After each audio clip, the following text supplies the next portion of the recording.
ஆஸ்திக அன்பர்களே, உங்கள் அனைவருக்கும் எனது பணிவான ஆசீர்வாதத்தை சொல்லி, இப்பொழுது சுவாமிமலை என்னும் திருக்கோயிலை பற்றி ஒரு 4 வார்த்தைகள் பேச முற்படுகிறேன். இந்த சுவாமிமலை என்னும் ஊர் தஞ்சை மாவட்டம் கும்பகோணம் தாலுகா அருகில் அமைந்துள்ளது. அதோடு மட்டுமல்ல, இந்த கோவிலுக்கு எதிராபோல் தெற்க காவேரி, அரசலாறு 2 ஆறுகளும் நல்ல நதிகளாக ஓடிக்கொண்டிருக்கிறது. இந்த ஆற்றில் இருந்து வடபால் அமைந்துள்ளது இந்த திருக்கோயில். இந்த திருக்கோயிலில் என்ன ஒரு விசேஷம்னா, ஈசனுக்கு உபதேசம் பண்ணினது. அதான் அப்பாவுக்கு பையன், பையனுக்கு அப்பா உபதேசம் பண்ணது. அந்த உபதேசத்துல அந்த உபதேசம் செய்யறதுனால சுவாமிநாதன் இந்த முருகனுடைய பெயர். இந்த சுவாமிநாதனுடைய திருக்கோயிலுக்கு வந்தவங்களுக்கு ஞானம் பரிபூர்ணமாக கிடைக்கும்.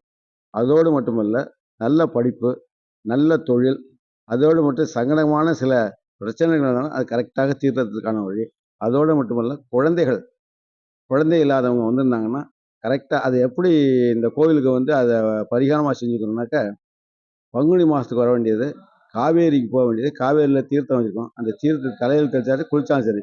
குளிச்சு விட்டு ஒரு சொம்பில் தண்ணி எடுத்துட்டு அதில் தேங்காய் மாலை போட்டு பூர்ணமாக எடுத்துகிட்டு வந்து கோவிலில் ஸ்தல விருஷம் நெல்லி மரம், அதில் அப்படியே அது அடியில் ஊற்றிட்டு நேரம் முருகனை போய் ஒரு அர்ச்சனையை பண்ணிட்டு கீழே வர வேண்டியது. கீழே வந்தால் நெல்லி மரத்தில் நெல்லிக்காய் இருக்கும். அந்த நெல்லிக்காயில் ஒரு காய் எடுத்து சாப்பிட்டோம்னா, இந்த சாப்பிட்டதுலேருந்து கணக்கு வச்சுங்க, 1 வருஷம் தான். அதுக்குள்ளே குழந்தை வரும். குழந்தையோட 2 பேரும் குழந்தை பிறந்தப்போ 2 பேரும் சேர்ந்து இந்த கோயிலுக்கு வந்து தங்களுடைய காணிக்கை என்ன உண்டோ அங்கே செலுத்திட வேண்டியது. அதோடு மட்டும் இல்லை, இந்த மாதத்தில் வந்து கிருத்திகை விசேஷம். மாதாந்திர பரணி கார்த்திகை தான் விசேஷம். பரணி கார்த்திகை. அதோடு மட்டும் இல்லை, பெரிய கார்த்திகை அப்படின்னு சொல்கிறது கார்த்திகை மாதத்தில் வர்ற திருக்கார்த்திகை பெரிய கார்த்திகை.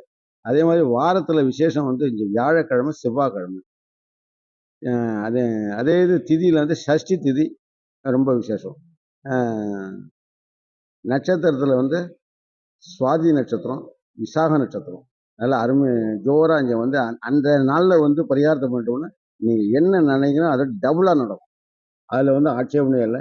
எங்களுடைய முருகப்பெருமான் அந்த அளவுக்கு எல்லோருக்கும் ஆத்மார்த்தமாக வந்து செஞ்சால் நிச்சயமாக அனுகிரகம் உண்டு என்ற முகமலர்ச்சியோடு சொல்லி இந்த வாய்ப்பு கொடுத்த உங்கள் அனைவருக்கும் எனக்கு பணிவான நன்றி. ரொம்ப நன்றிங்க.